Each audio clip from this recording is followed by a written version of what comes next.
Hey everybody, this is Debbie.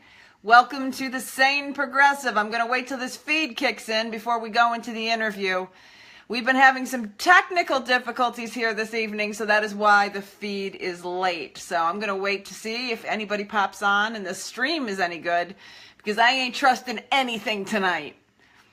I don't know if the moon is in a bad sign. I don't know if Mercury's retrograding. We got to figure it out. Hey, Angela, is the feed working? All right. Hey, everybody. Sorry we're late. We were due to come on at 8 o'clock.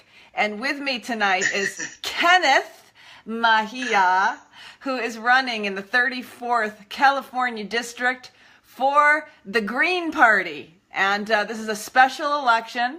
It's April 4th. And he has stepped up. 26 years old, is this correct? 26, correct. Just turned 26 3 months ago. 26 years old, this gent here with us, and he is going to tell us, why are you doing this? Why are you going into the belly of the beast?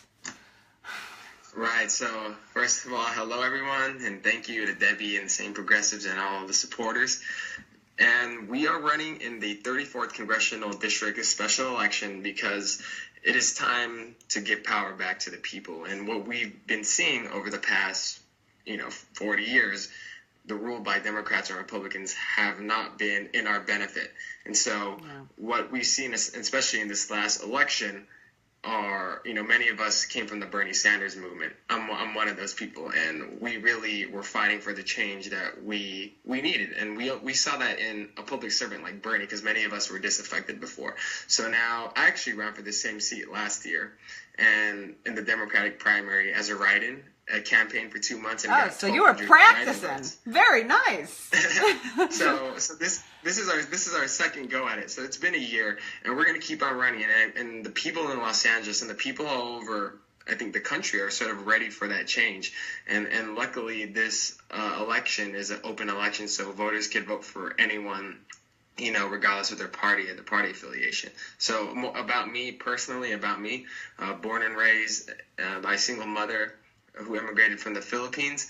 I graduated college in 2.5 years with a bachelor's of science in accounting, and I received my certified public accounting license when I was 22 to practice public accounting. And I was an auditor for 3.5 years, basically auditing Fortune 500 companies, making sure their finances were correct. And I think that's very crucial right now, especially when we see the sort of inefficiencies and the wasteful spending that we have. And in addition to my professional experience, so I've been 6 years in finance, and then I'm also doing a community organizer, going every month out to help to feed the homeless in Skid Row, or doing community cleanups like cleaning up parks and whatnot.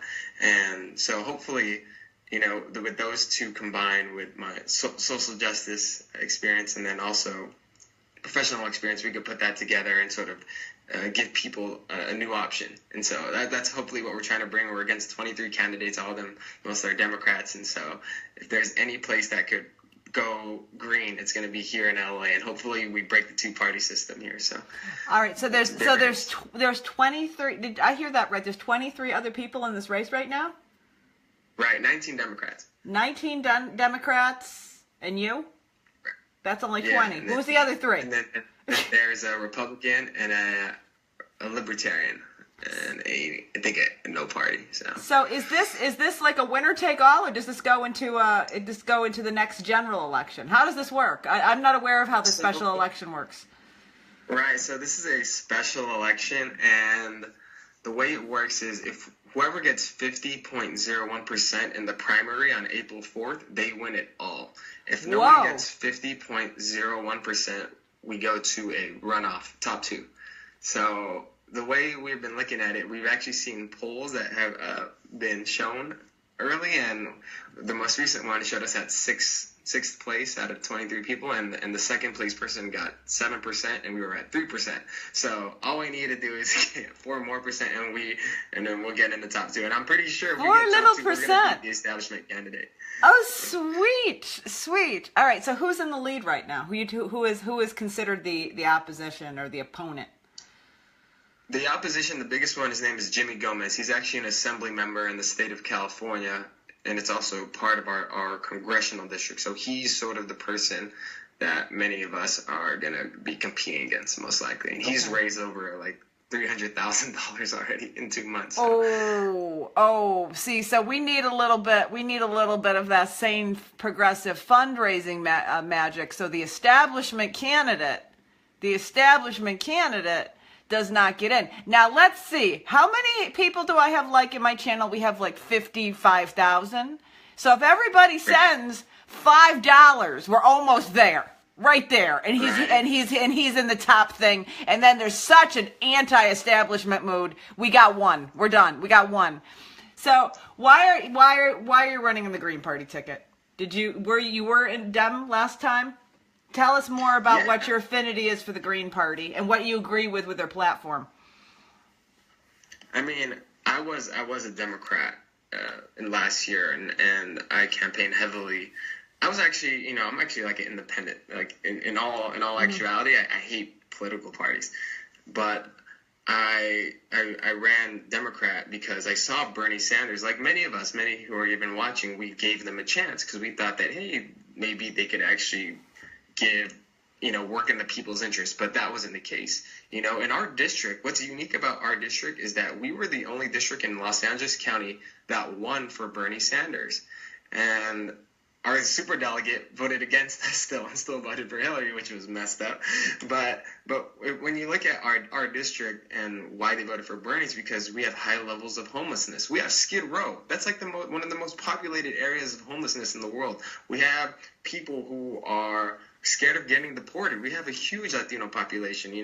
We have so much wealth and income inequality. In downtown Los Angeles, an apartment there costs $4,000 for a 1-bedroom, and it's literally 2 blocks away from Skid Row. So people are sort of fighting for that change, and that's sort of what we saw from Bernie. That's why we went through the Democratic way. But we left because I didn't want to vote for Hillary or Trump, and luckily there was someone like Jill Stein who sort of, once I found out about her and I actually read about her platform and what the Green Party platform was fighting for, I thought, you know what? They're actually fighting for things that are more democratic than the Democratic primary. And they actually have, Democratic Party, they actually have no corporate sponsors. They're a grassroots party, literally. They're an eco-socialist party. So everything they do is basically, they recognize rights like healthcare, education, the environment, and housing, but also being cognizant about the environmental impacts. So I was like, this is great. Perfect. You heard this with Bernie, but you realize, oh wait, he's doing it in the Democratic Party, and they're really getting money from fossil fuels, from Wall Street, so they're really not going to protect this. So I decided to go green, and LA County is actually one of the biggest areas where Jill Stein got a lot of votes in the entire population. So I'm proud to go green, and I'm proud that I'm not going to be held down by any party, by any donors, and I think that's really unique and that's really special. So that's why I went Dem, and that's why I left and Dem exited. So. Okay. All right. Now you said something there. You said that you're the only county there that went Bernie, but there was a lot of problems. Have you heard of Ray Lutz? Do you know who Ray Lutz is? No. Ray Lutz is somebody that you need to talk to. He is the auditor who just won the lawsuit out in California.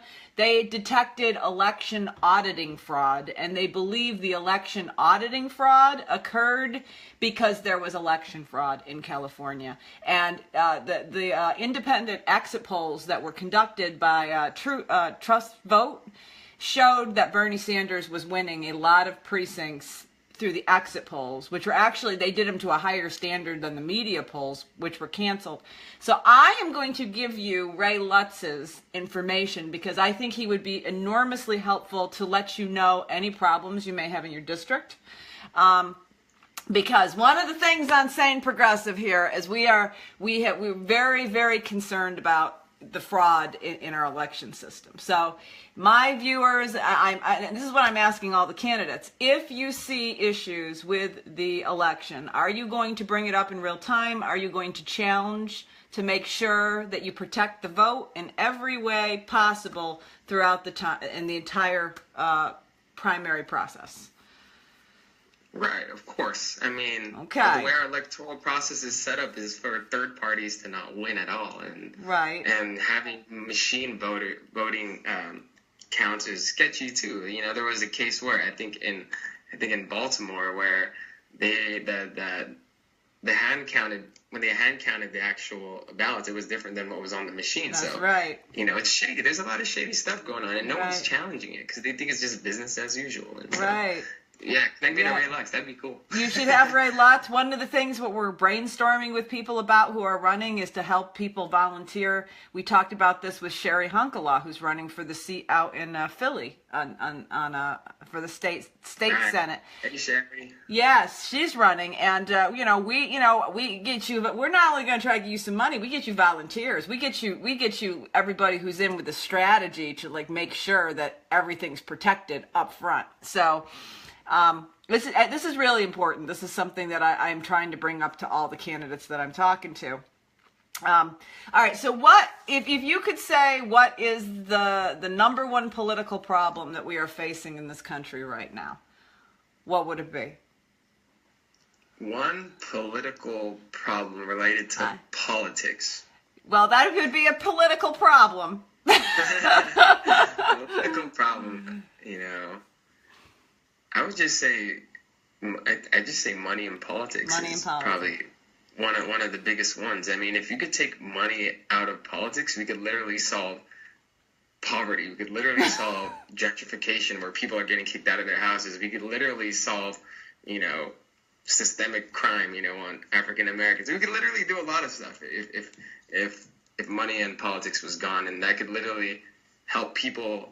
Like, the biggest one is it could help third parties, like people like me, win, because I can't compete against $400,000 raised by the establishment candidate, but I could win, though, if we have the people behind us. So it just goes to show, I had this realization, like, how the hell do people like me win an election? Like, I always sit before I sleep and I talk to myself, and I'm like, how does this person no one even knows about win an election, and they don't really talk to anybody? Then I realized they have hundreds of thousands of dollars, and they're doing TV ads, and they're doing mailers, and they have that money to get that out there. And it's just unfair, but, we have the people. So if they could get that money out of politics and have public campaign financing, or I could have a level playing field, our community could have a level playing field, I think that would help out a lot. So I say money in politics is a big one. Well, I tell you, you, Mr. I graduated from college in 2 years. You're one of those. So, all right. Yeah. Money in politics is absolutely huge. And it is making it so that it is very difficult for people to get the same amount of exposure, especially, people who are only paying attention to the traditional type of ads and radio slots and everything. But you are being really smart. I mean, you've gone on Steve's show, you've been on Real Progressives, you're doing any other interviews? Right. So we actually, it's crazy. When we think about social media, progressive media, it's you, it's Steve, it's Tim Black. So I got 2 out of 3. The next would probably be like Tim Black, and maybe I think Jimmy Dore or Redact Lee Camp would be nice. But, we have the progressive base, and I think that's sort of what is unique about us, and I'm proud of that. And we actually have, out of all the supporters, all the candidates, we have over 17,000 people supporting our campaign, and we have hundreds of people phone banking, and we have at least 100 people on the ground. So our campaign is actually really, really viral. A lot of the candidates notice us. I'm pretty sure they're watching right now. Like, hey, what's up? Hey. But it's going to work to our advantage, and we've seen them call shots about us, saying we're too young, we're inexperienced, but we'll take it. And I'm proud to be on here with Debbie, the Sane Progressive, and not be on the freaking mainstream media. Like, I could care less about them. So. Well, the biggest, now my perception of what the biggest problem we face in politics is corruption. That is, I mean, the money is awful, but the corruption is what has led to the situation with the money. And so, when people are talking about, well, you may be young or you may not be experienced enough, I really think that what we need, even if people are green, excuse the horrible pun, I really think that, if you have people who are truly willing to come and come from a place of integrity and honesty and speak Right. out to the truth, to the powers, that is going to be bigger than anything else that you could do within ways of experience or having a long resume, because the thing that we need to blast through before you can even negotiate any of those policy positions is the corruption, is the fraud. And if you are operating from those places of integrity and you are actually trying to be the representative of the people, it's not that complicated. You don't need to have, you know, a 30-year law degree to do that. You just need to have the passion to want to do it. So I thank you for putting yourself in. This is a, you know, it's quite a, it's a ugly climate right now. What has your experience been with campaigning? How have people been meeting you? You said you had a lot of people volunteering. Right. So anyone who's thinking about running office or is 25, because you have to be 25 to run, my experience so far is build your base. And the way I sort of built my base is I started, you know, locally talking to like-minded, you know, social justice advocates as well. We met at rallies. Go to rallies. Go to protests and go to fight on issues that you care about most. And once you go from there, you'll start to, you know, social media is a big thing. Once you go from there, people all over the world will start recognizing your work. And, you know, we just created our Facebook 8 months ago, and we already have over close to 18,000 people following us.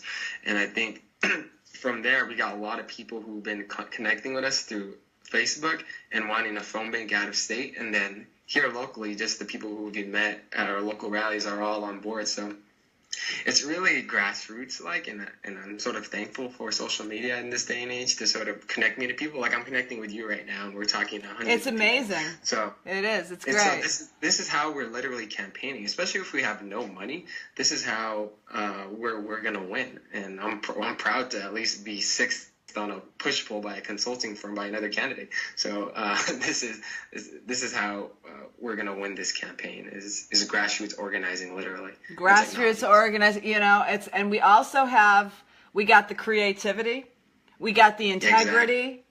All right, I want to read to you. Everybody is MMT. Do you know what MMT is? Everybody's. I am a big fan of modern monetary theory. Yeah, big fan. Okay, so you should speak on it, because everybody, I've got 7 people here, MMT, MMT, MMT. Are you guys watching The Real Progressives? Is that what's going on with all that? Yeah, so you know, actually working in finance and sort of studying the, you know, the economy over time. What a lot of people don't realize is that, you know, taxpayers don't fund a lot of our government spending. It's actually, you know, the Federal Reserve. And one thing that, if elected, is Congress has the power of the purse. So we get all the money. If we want to end homelessness tomorrow, we could. If we want to provide health care as a right, we could. If we want to provide a guaranteed job program, we could. Because we literally have the money to do it. And a lot of people are hung up on, but, you know, what about our deficit? It's like balancing budgets and all that, right? Yeah. Right, and it doesn't really matter. It doesn't really matter. Like, we could pay that off if we wanted by creating fiat money. But what people need to understand is the way we could fund many of these proposals. Like, if you look at my platform, it's like it's the boldest proposal. It's canceling student debt. It's providing healthcare as a right. It's providing housing as a right. And we could literally fund all that through the power of the purse, you know, through the authorization of Treasury releasing the funds, you know, releasing bonds, and then the Federal Reserve buys those bonds literally. And we have unlimited amount of money since we're a sovereign country, monetary sovereign country. So I'm a huge fan of modern monetary theory, a huge fan of Stephanie Kelton, and I think if a lot of people in Congress were on board with this to use the Fed for actually good work, we could get all this done. But a lot of people don't know that. And so I'm going to bust that out, like in debates and forums, and I'm going to let people know, like, hey, we're getting cheated, you know. The one thing I would like to do, though, is tax the 1%. That's what I heard. Because there's still a wealth and income inequality gap. So, but that's my view on modern monetary theory. So. Okay, I'm going to look to see what the questions they have for you, because they're lighting up the board here. Have you guys got any questions for Kenneth here, who is Kenneth, how do you say your last name again? Mejia. Mejia. We're going to have him on for a few more minutes here. So people want to know your position, ranked choice voting. People are asking about that.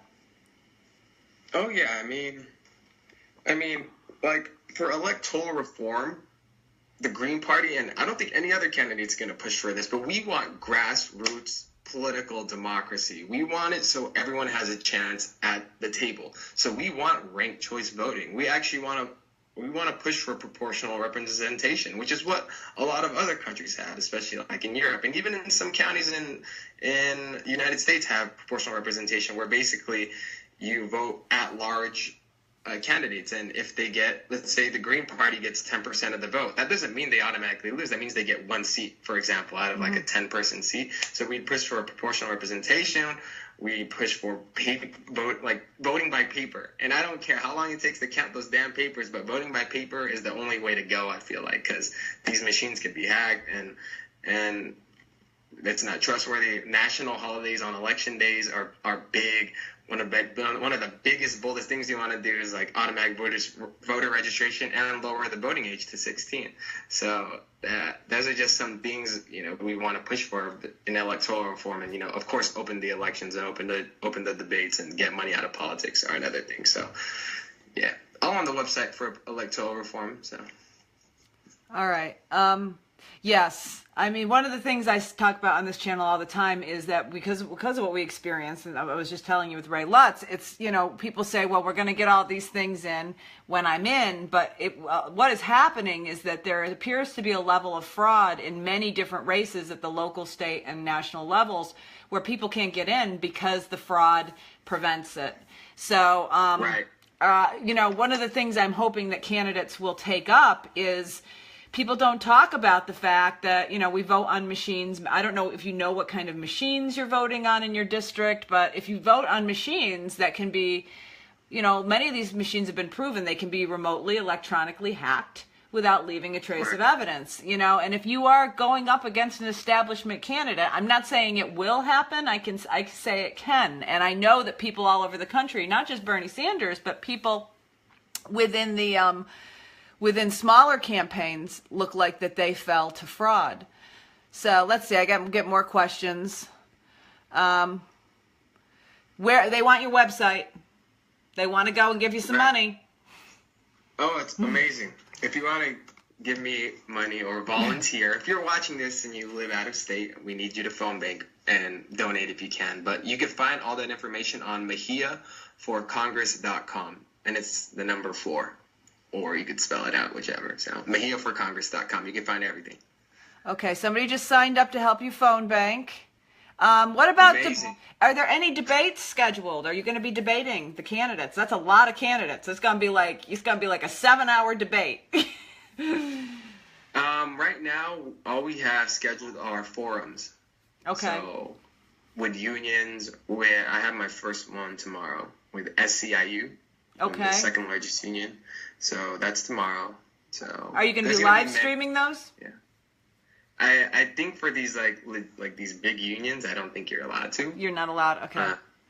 Actually, you're not allowed to. You're not allowed to. Okay. But the other forums, we'll make sure we have it up because we want to show the whole world we're ready to throw it down. So. Okay, I'm just seeing whatever. Canceling. Did you just say that canceling student loan debt was on your platform? Yeah, $1.3 trillion. It's write it off. Very simple. Write it off. Okay, next. It's nuts. Well, I mean, but that's exactly what we'd aim to do, though, like through Jill Stein's plan, because many of these are owned by banks, who buy them in bonds, and we should literally get the Fed to buy back these bonds that are charging students, 3 to 8 interest. And it's uncertain because a lot of people can't pay for that, and a lot of people don't have jobs. So our platform is education as a right, and you shouldn't have to be stuck paying $1.3 trillion of debt. I think that's crazy, and it just keeps increasing. So it's terrible, and we have senior citizens who are still paying off their student loan debt. Yeah, it's the new second mortgage, they say. It's absolutely terrible. So, okay, I'm just giving you the questions they're giving me. They're saying, are you considering boycotts, Kenneth? Like boycotts. I mean, there's the general strike that we're trying to do on May 1st and also on February 17th. So boycotts in regards to. I think there's a lot of different kinds of boycotts or ideas. There's the labor strikes that you were just mentioning. That there's one coming up on February 17th. I don't know if people know about that. I'll put more information on the page if you are unaware of that.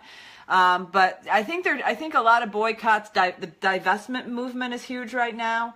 A lot of people are going around the country to try to get college campuses and town halls and cities to take their money out of banks that are investing in Wells Fargo or other pipeline funding companies. There's a whole list of them.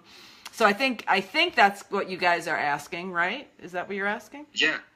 Yeah, so, I mean, for the Coda Access Pipeline, Los Angeles is doing so many boycotts on the weekends and so many rallies and protests. But it's not just rallies and protests where you go for an hour and expect, just take my picture, I'm doing something for the movement. No.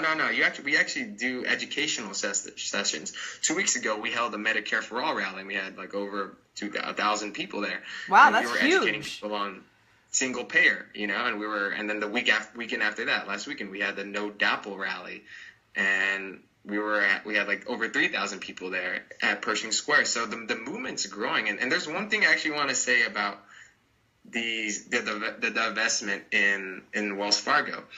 One of the things that is magnificent is if you look at a city like Seattle, right? They were the first city to divest. They divested over, $3 billion from Wells Fargo. But they had a movement. They had a people movement down there, but also in a government capacity. They had Shama Sawan, who is a socialist. Right. And she was in that capacity to get her city council members, hey, look at this movement. Let's get out of there. And they won. They won that. And then another big example of how we need people in those government capacities is in the city of Davis. It's a Green Party mayor. It's awesome. Second city to divest from Wells Fargo, over $100 million, and he had a movement, but there was also someone in the movement a part of a government capacity, and his name is Rob Davis. He's a Green Party mayor, and he was able, with him in the movement and his elected city council officials, were able to divest $100 million.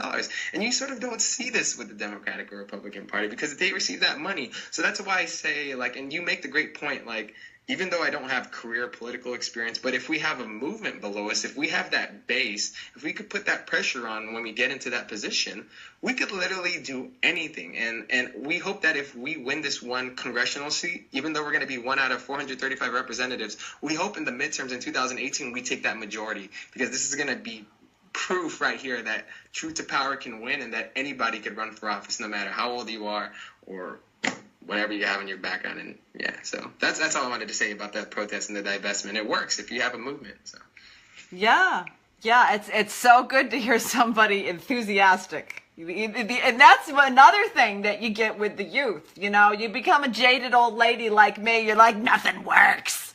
It's all rigged. It's all rigged. So the energy of youth is so vital. We need the millennials. We need people. That have because this is yours. I mean, I'm sorry we left it like this for you. My deepest apologies, but it's so true. So you really do seem to have an exuberance and a belief in this that is so necessary.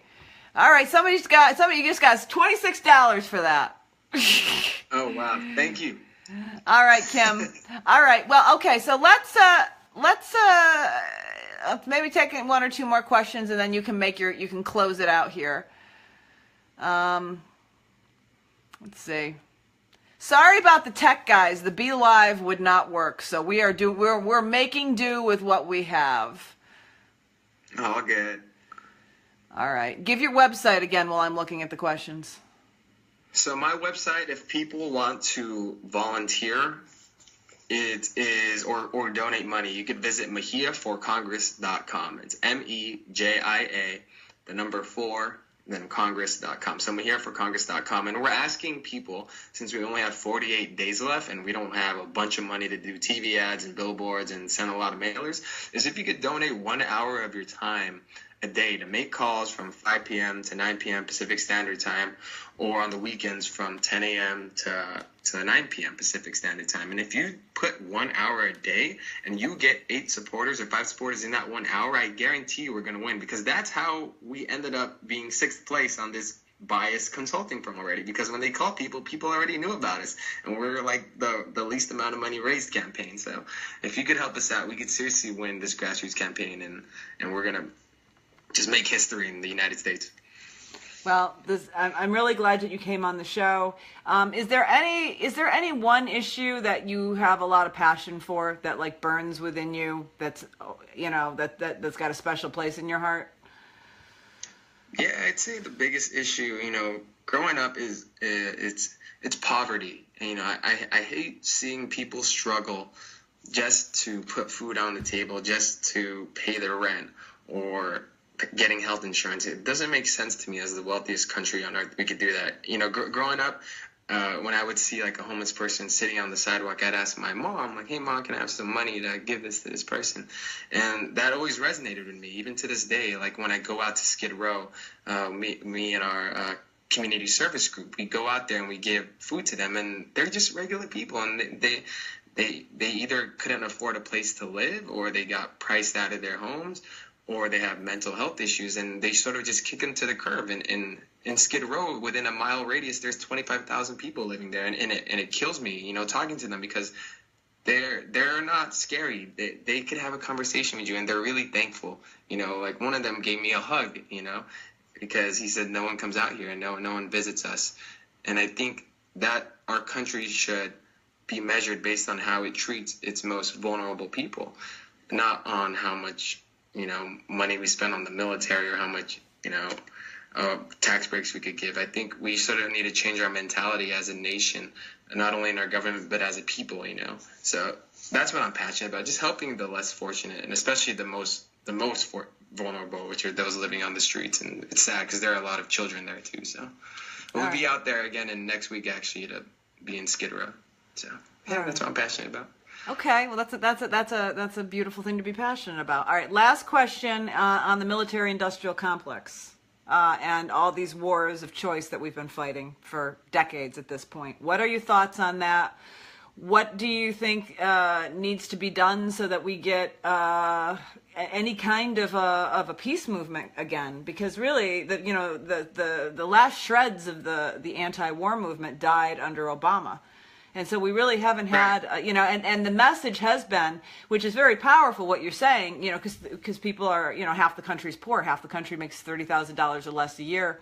And, it's been really big domestically, but we do have this crisis of, spending all our treasury on these wars of choice and the immorality of that. So what are your thoughts on that issue? Well, first of all, half of our discretionary budget goes to funding these wars.